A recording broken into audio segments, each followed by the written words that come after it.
नमस्कार दोस्तों। मैं नूतन दीक्षित आज आपको सुना रही हूँ माँ बेटी के रिश्ते पर एक दिल छू लेने वाली जागरूक कहानी। बेटी बनी माँ का सहारा। दिल्ली के एक छोटे से मोहल्ले में सुनीता देवी अपने पति राजेश कुमार और 2 बच्चों के साथ रहती थी। राजेश का एक छोटा सा कपड़ों का बिजनेस था जिससे घर का गुजारा ठीक ठाक चल जाता था। उनकी बड़ी बेटी आरती कॉलेज में पढ़ती थी, तेज, समझदार और संस्कारी। छोटा बेटा मयंक अभी 10वीं क्लास में पढ़ रहा था। आरती अपनी माँ के बहुत करीब थी। जब भी सुनीता थकान से चुप हो जाती, आरती तुरंत उनके पास आकर कहती, माँ, आप आराम करिए, मैं सब कर लूंगी। यह सुनकर सुनीता अक्सर मुस्कुरा देती, पर मन ही मन सोचती, काश हर माँ को एक ऐसी बेटी मिले। एक दिन अचानक राजेश की तबीयत बिगड़ी। डॉक्टर ने बताया कि उन्हें हार्ट अटैक आया है और तुरंत ऑपरेशन करना पड़ेगा। ऑपरेशन हुआ, लेकिन उसके बाद उनका स्वास्थ्य कभी पहले जैसा नहीं रहा। बिजनेस धीरे धीरे डूबने लगा। घर में पैसों की कमी आ गई। मयंक की पढ़ाई का खर्च, दवाइयों का बिल और रोजमर्रा की जरूरतें, सब कुछ एक बोझ सा हो गया। सुनीता दिन रात चिंताओं में घिरी रहने लगी।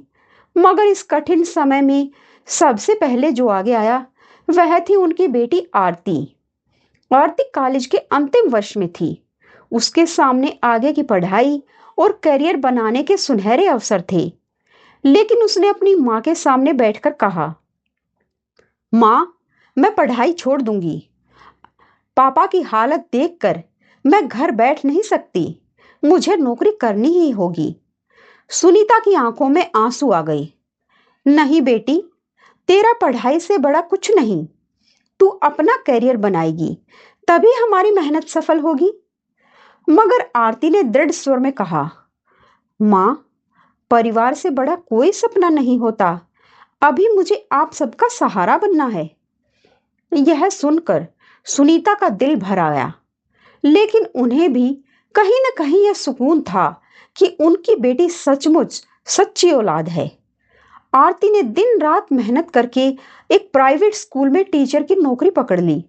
तनख्वाह कम थी, लेकिन उसने घर का सारा बोझ उठाना शुरू कर दिया। सुबह 6 बजे उठकर माँ का हाथ बटाना, मयंक के लिए टिफिन बनाना, फिर पापा को दवाइयां देना और फिर स्कूल जाना, यह उसकी दिनचर्या बन गई। रात को जब सब सो जाते, तब वह खुद पढ़ाई करती। उसे भरोसा था कि त्याग करने का मतलब सपनों को छोड़ देना नहीं है, बल्कि उन्हें स्थगित करना है। धीरे धीरे मोहल्ले के लोग बातें करने लगे, देखो तो, लड़की होकर घर चला रही है, पढ़ाई बीच में ही छोड़ दी, अब क्या करेगी आगे।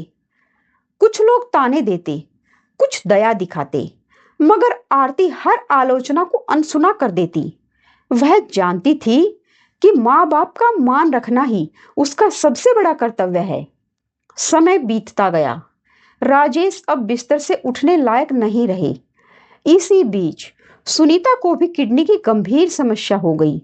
डॉक्टर ने साफ कहा, इनकी एक किडनी खराब हो चुकी है और ट्रांसप्लांट ही एकमात्र रास्ता है। घर पर मानो बिजली गिर गई। पैसों की कमी तो थी ही, अब किडनी दान करने वाला भी तो चाहिए था।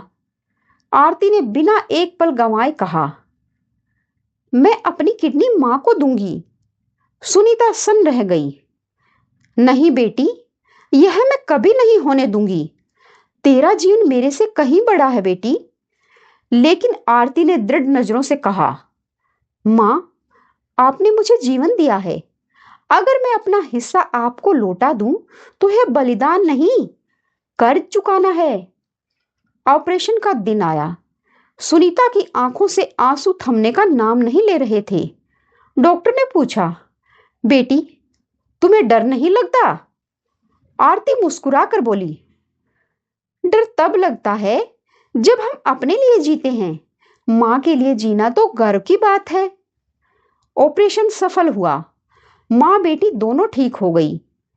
आरती ने न सिर्फ मां की जान बचाई, बल्कि नौकरी करते करते मयंक की भी पढ़ाई को जारी रखा। कुछ सालों बाद मयंक ने एक अच्छी कंपनी में नौकरी पा ली। अब उसने बहन का हाथ थामा और कहा, दीदी, अब आपकी बारी है अपने सपने पूरे करने की। मां की आंखें भर आई। उन्होंने गले लगाते हुए कहा, बेटी, तूने साबित कर दिया कि औलाद बेटा नहीं, बेटी भी सहारा बन सकती है। अगर आपको भी लगता है कि बेटियां बोझ नहीं, भगवान का सबसे अनमोल तोहफा होती हैं, तो इस कहानी को ज्यादा से ज्यादा शेयर कीजिए। नीचे कमेंट में बताइए कि आप किस शहर से देख रहे हैं। वीडियो को लाइक करना मत भूलिए और दिल छू लेने वाली कहानियां सुनने के लिए चैनल को सब्सक्राइब कीजिए।